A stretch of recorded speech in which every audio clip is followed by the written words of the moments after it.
India కూటమితో BJP పొత్తు ఇంకా తేలనే లేదు. అప్పుడే సీట్లపై పంచాయతీ మొదలైంది. పొత్తులో భాగంగా ప్రొద్దుటూరు సీటు తనదే అని మాజీ మంత్రి ఆదినారాయణ రెడ్డి అప్పుడే దండోరా కొట్టడం మొదలుపెట్టాడు.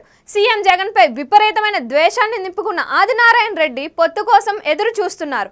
పార్టీ నిబంధనలను ఉల్లంఘించి మరి ఇదిగో పొత్తు అదిగో పొత్తు ఆయన నెత్తి నోరు కొట్టుకొని మరీ చెబుతున్నారు. వైసీపీ ప్రభుత్వం ఏర్పడగానే భయంతో బీజేపీలో ఆదినారాయణ రెడ్డి చేరిన సంగతి తెలిసిందే. అయితే అధికారాన్ని రుచిమరిగిన ఆదినారాయణ రెడ్డికి పదవి లేకపోతే నిద్ర పట్టని పరిస్థితి. టీడీపీలో పొత్తు ఉంటే ఎలాగైనా సీటు దక్కించుకోవచ్చన్నది ఆయన ఆలోచన.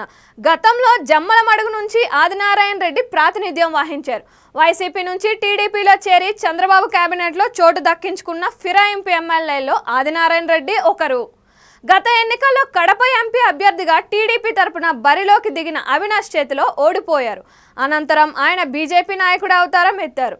టీడీపీ గళాన్ని వినిపిస్తున్నారు. జమ్మలమడుగు నుంచి ఆది అన్న కుమారుడు భూపేష్ టీడీపీ తరపు నుంచి పోటీ చేయనున్నారు. దీంతో ఆదినారాయణ రెడ్డికి కూడా ఒక నియోజకవర్గం కావాలి. పొత్తులో భాగంగా ప్రొద్దుటూరు నుంచి బీజేపీ తరపున పోటీ చేస్తానని ఆయన చెప్తున్నారు. ఇప్పటికే ప్రొద్దుటూరు టీడీపీలో 4-5 గ్రూపులు ఉన్నాయి. ఒక నాయకుడికి టికెట్ ఇస్తే మరొకరు బయటికి పోయే పరిస్థితి. ఈ నేపథ్యంలో మాజీ మంత్రి ఆదినారాయణ రెడ్డి ప్రొద్దుటూరులో ప్రవేశిస్తే పరిస్థితి ఎలా ఉంటుందనే చర్చకు తెర లేచింది. ప్రొద్దుటూరుకు ఆది స్థానికేతరుడు. ఆదికి లోకల్ లీడర్లు సహకరించే పరిస్థితి ఉండదు. ముందు బీజేపీతో పొత్తు తేలితే ఆ తర్వాత చూద్దామనే రీతిలో టీడీపీ నాయకులు ఉన్నారు.